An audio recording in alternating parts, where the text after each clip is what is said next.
नाज़रीन, फ़लस्तीनियों और गजा बासियों को बचाने के लिए आखिरकार कोई गैबी मदद आ गई। खबर के मुताबिक इसराइली फौज पर मिस्र और गजा के सरहदी इलाके में खौफनाक हमला किया गया है। इस हमले में दर्जनों सहूनी फौजी जख्मी हो गए। आखिर कौन है जो इसराइली हमलों का बदला ले रहा है? इस मामले पर आगे चलकर तफसीली डिस्कशन करेंगे, कुछ मजीद डेवलपमेंट्स भी शेयर करेंगे। नाज़रीन, रूसी सदर व्लादिमीर पुतिन ने अमेरिका को चारों शाने चित करते हुए सोवियत यूनियन की शिकस्त का बदला ले लिया है। पुतिन ने न सिर्फ ट्रंप को औकात याद दिलाई, बल्कि इन्हें बता दिया कि रूस को हरगिज हल्का नहीं लेना। यूक्रेन ने पुतिन से माफी मांगते हुए जंग खत्म करने और सीज फायर पर आमादगी जाहिर कर दी है। ये सिर्फ यूक्रेन या सदर ज़ेलेंस्की की शिकस्त नहीं, बल्कि पूरे यूरोप और सबसे बढ़कर अमेरिका की शिकस्त है। दोस्तों, जब से अमेरिका में ट्रंप और उनके नादान, बड़बोले और बदजुबान मशीर इक़्तिदार में आए हैं, वहां ऐसी अनहोनियां हो रही हैं कि पूरा अमेरिका हैरानो परेशान है कि आखिर ये सुपर पावर मुल्क किन लोगों के हत्थे चढ़ गया है।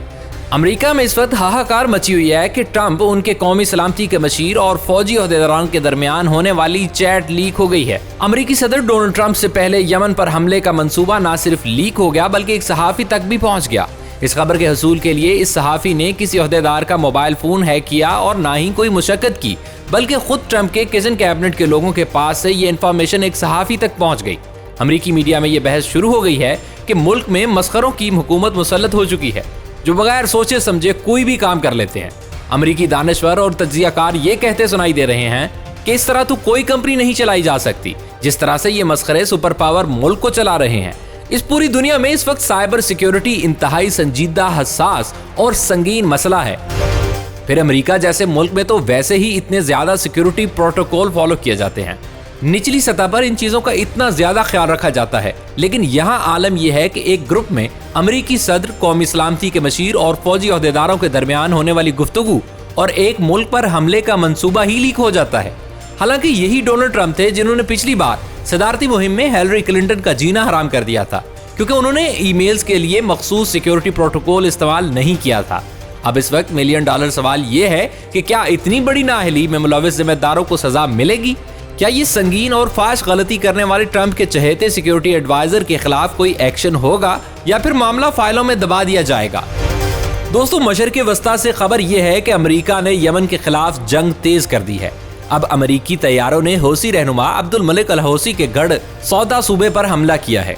इसमें बड़े पैमाने पर नुकसानात की इतलात है, जबकि इसराइल की जानिब से एक बार फिर गजा की पट्टी का कंट्रोल संभालने का मंसूबा सामने आया है। यानी कि इसराइल अभी तक ट्रंप के गजा से फलस्तीनियों को निकालने और उनकी जबरी बेदखली के मंसूबे पर कायम है। देखना होगा कि अमेरिकी मदद के बगैर इसराइल इसमें कामयाब होता है या नाकामी इसका मुकद्दर बनेगी। दूसरी तरफ इसराइली फौज हमास को शिकस्त देने की कोशिश में गजा की पट्टी का कंट्रोल वापस लेने की मंसूबाबंदी कर रही है। इस तरह मैसूर गजा की पट्टी पर इसराइल के तवील मुद्दत कब्जे की राह हमवार हो जाएगी। ये दावा बरतानवी अखबार फाइनेंशियल टाइम ने अपनी रिपोर्ट में किया है। फाइनेंशियल टाइम ने दावा किया है कि इसराइल के इस मंसूबे से बाखबर कई अफराद ने तस्दीक की है कि नए इसराइली आर्मी चीफ का ये फार्मूला है और नेतन्याहू भी यही चाहते हैं, लेकिन अभी इसराइली सिक्योरिटी काबीना ने उसकी मंजूरी नहीं दी।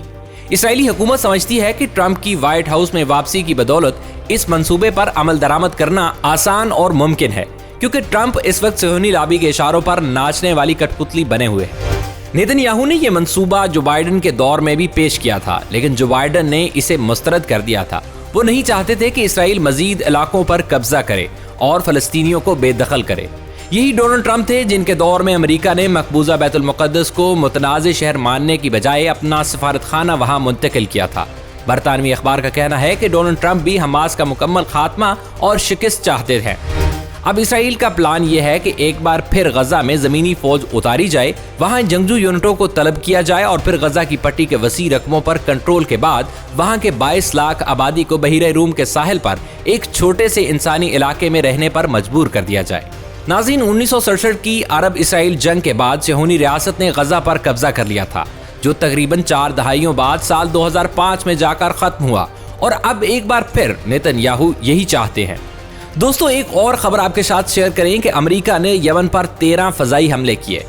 शुमाली सूबा सौदा के इलाकों असफरा, कताफ समेत मुख्तलिफ मकामात पर हौसी मलेशिया की बैरकों, अस्करी पनागाहों और हथियारों के डिपुओं को निशाना बनाया गया। यमन का सौदा सूबा हौसियों के सरगना अब्दुल मलिक अल हवासी का गढ़ समझा जाता है। ذرائع کا دعویٰ ہے کہ امریکہ نے اس حملے میں حوثیوں کے زیر استعمال زیر زمین پناہ گاہوں کو بھی نشانہ بنایا کہ انہوں نے بھی حماس کی طرز پر یمن کے جنوبی پہاڑوں میں زیر زمین سرنگوں کا نیٹ ورک بنا رکھا ہے، جہاں وہ نہ صرف اسلحہ ڈمپ کرتے ہیں بلکہ ان کے کمانڈرز بھی یہیں سے آپریشنز کی نگرانی کے علاوہ پناہ لیتے ہیں۔ فوجی ماہرین کے نزدیک سودا صوبے پر امریکی حملے انٹیلیجنس معلومات کی بنیاد پر ہو سکتے ہیں۔ ناظرین، امریکہ نے 15 مارچ سے یمن میں حوثیوں کے خلاف حملے کرنا شروع کیے تھے۔ ان حملوں میں حوثیوں کے اسلحہ کے گوداموں اور کمانڈرز کو نشانہ بنایا جا رہا ہے۔ امریکہ کی جانب سے اس منصوبے کی تفصیلات ہی ایک صحافی کو غلطی سے بھیجنے کے معاملے پر امریکہ میں طوفان اٹھا ہوا ہے۔ امریکہ کے اٹلانٹک میگزین کے ایڈیٹر ان چیف جیفری گولڈبرگ کی جانب سے دعویٰ سامنے آیا تھا کہ یمن پر کیے جانے والے حملے سے پہلے ہی انہیں اطلاع مل گئی تھی کہ امریکہ یمن پر فضائی حملے کرنے جا رہا ہے۔ انہوں نے کہا، ساری دنیا کو تو یمن پر امریکی بمباری کی اطلاع 15 مارچ کو دوپہر 2 بجے ملی، لیکن جیفری گولڈبرگ کو صبح ہی یہ معلوم ہو گیا تھا کہ امریکہ یمن پر میزائل فائر کرنے جا رہا ہے۔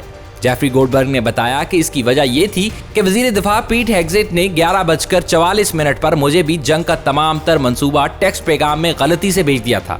اس منصوبے میں ہتھیاروں کی نوعیت، اہداف اور حملے کا وقت بھی درج تھا۔ صحافی نے بتایا کہ 11 مارچ کو انہیں میسیجنگ سروس سے متعلق سگنل ایپلیکیشن پر مائیکل والز نامی شخص کی جانب سے کنیکشن کی ریکویسٹ ملی تھی۔ وہ یہ سمجھے کہ شاید کسی نوسر باز یا فراڈیے نے مائیکل والز کے نام سے انہیں کنیکشن ریکویسٹ بھیجی ہے، لیکن گولڈبرگ اس وقت حیران ہوئے جب انہوں نے ایپ کی گروپ سیٹنگ چیک کی تو اس گروپ میں امریکی نائب صدر J D Vance, CIA director John Ratcliffe, مشیر برائے قومی سلامتی مائیکل والز، وزیر خارجہ مارکو روبیو اور وائٹ ہاؤس کی پالیسی ایڈوائزر سٹیفن ملر بھی شامل تھے۔ گولڈبرگ کا کہنا تھا کہ وہ مائیکل والز سے ماضی میں تو مل چکے تھے، تاہم انہیں ذرا غیر معمولی لگا کہ ٹرمپ انتظامیہ نے ان سے رابطہ کیا ہے کیونکہ صدر ٹرمپ کا ان سے ماضی میں رویہ بعض اوقات سرد مہری پر مبنی رہا ہے۔ جیفری گولڈبرگ کا کہنا تھا کہ انہیں لگا شاید مائیکل والز ان سے یوکرین، ایران یا کسی اور اہم معاملے پر بات چیت کرنا چاہتے ہیں اور اسی لیے انہیں ایڈ کیا ہے۔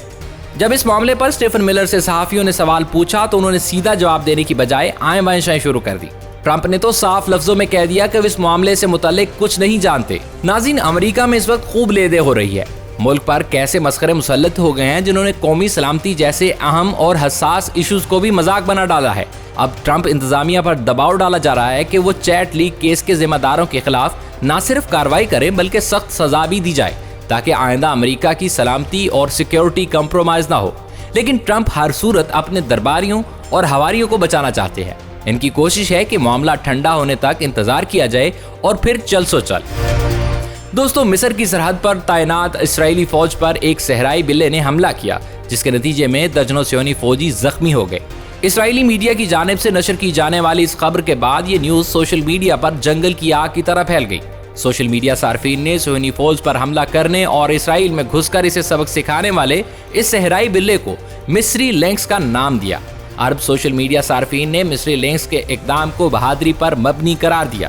جنگلی حیات کے ماہرین کا کہنا ہے ویسے تو صحرائی لینکس یا بلہ انسانوں سے بہت ڈرتا ہے اور شاذ و نادر ہی کبھی ایسے سننے میں آتا ہے کہ اس جانور نے کسی انسان پر حملہ کیا ہو اور اسے چیر پھاڑ دیا ہو، لیکن اس کا ایک دو نہیں بلکہ درجنوں صہیونی فوجیوں پر ایک ساتھ یلغار کرنا بہت ہی حیران کن ہے۔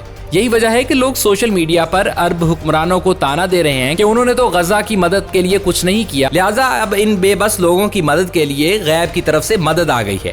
کچھ لوگوں نے سوشل میڈیا پر صحرائی بلے کے اسرائیلی فوجیوں پر حملے کو اسرائیلی بمباری کی وجہ سے غزہ کے رہائشیوں کے مصائب کا بدلہ قرار دیا، تو کسی نے اس بلے کو خدا کا شیر یا سپاہی کہہ کر مخاطب کیا۔ خیر، معاملہ جو بھی ہو، لیکن اس بلے نے ماہرین کو بھی حیران کر دیا اور ساتھ ہی مسلم حکمرانوں کو بھی پیغام دیا کہ خواب غفلت سے جاگیں اور غزہ کے مسلمانوں کی مظلوموں کی داد رسی کے لیے عملی اقدامات کریں۔ اور آخر میں ہمیشہ کی طرح دعا ہے کہ اللہ رب العزت اس دنیا سے جنگوں کا خاتمہ کرے اور امن کا بول بالا کرے۔ آمین ثم آمین۔